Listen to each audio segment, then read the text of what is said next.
describe him to me. And Muslims, look at the description of your Rasul. And for some, this would be the first time you hear what your Prophet looked like. I saw a man of striking appearance. ظاهر الوضاء أبلج الوجه, radiant face, حسن الخلق, beautifully created.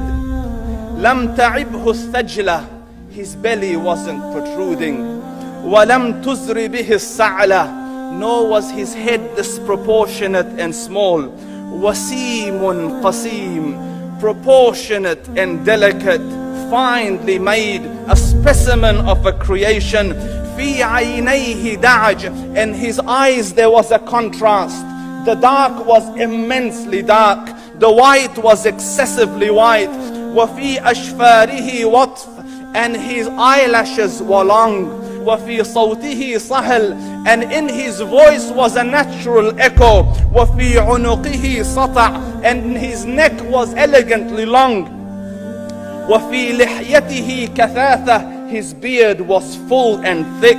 أزج أقرن, his eyebrows were arched, but they were not joined, it was separated.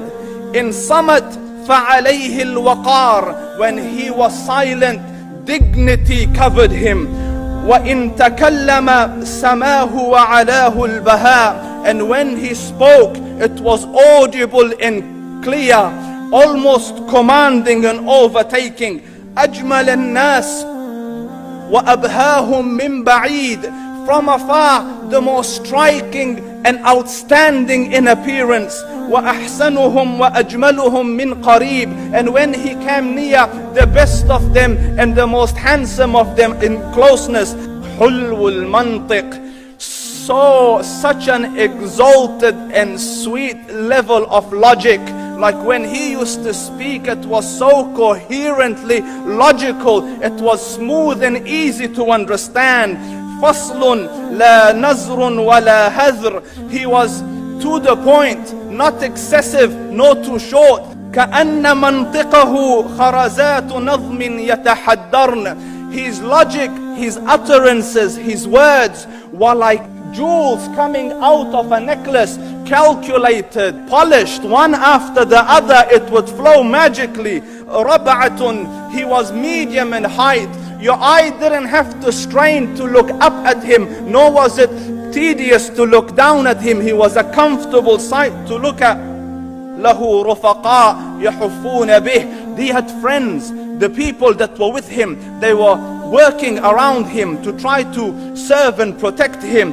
إن قال سمعوا لقوله, when he used to say something, they used to hearken to what he used to say. وإن أمر تبادروا إلى أمره, when he commanded, they used to compete to fulfill the command.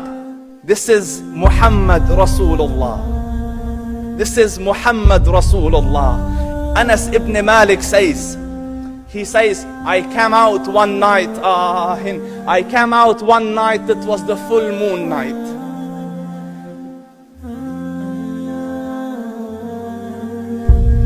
And I looked at the moon, and in the desert, understand, the moon is an awesome sight.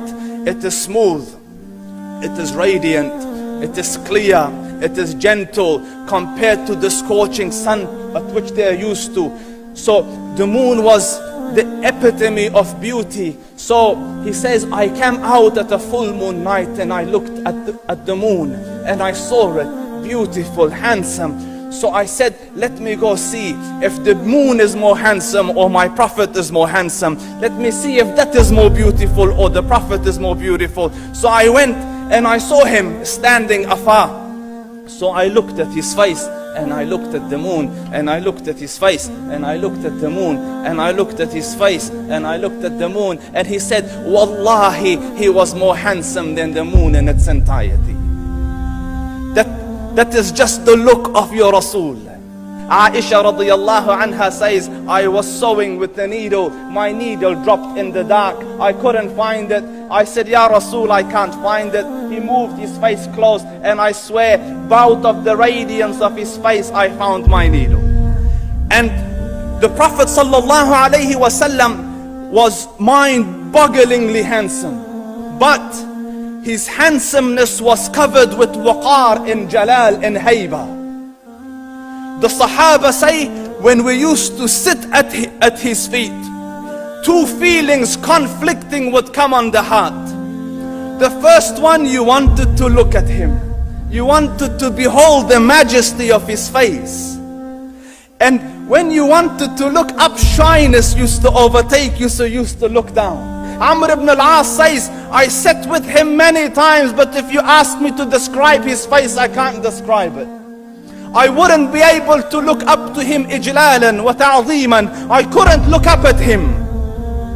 And that is why he didn't have the problems that Yusuf alayhi salam had.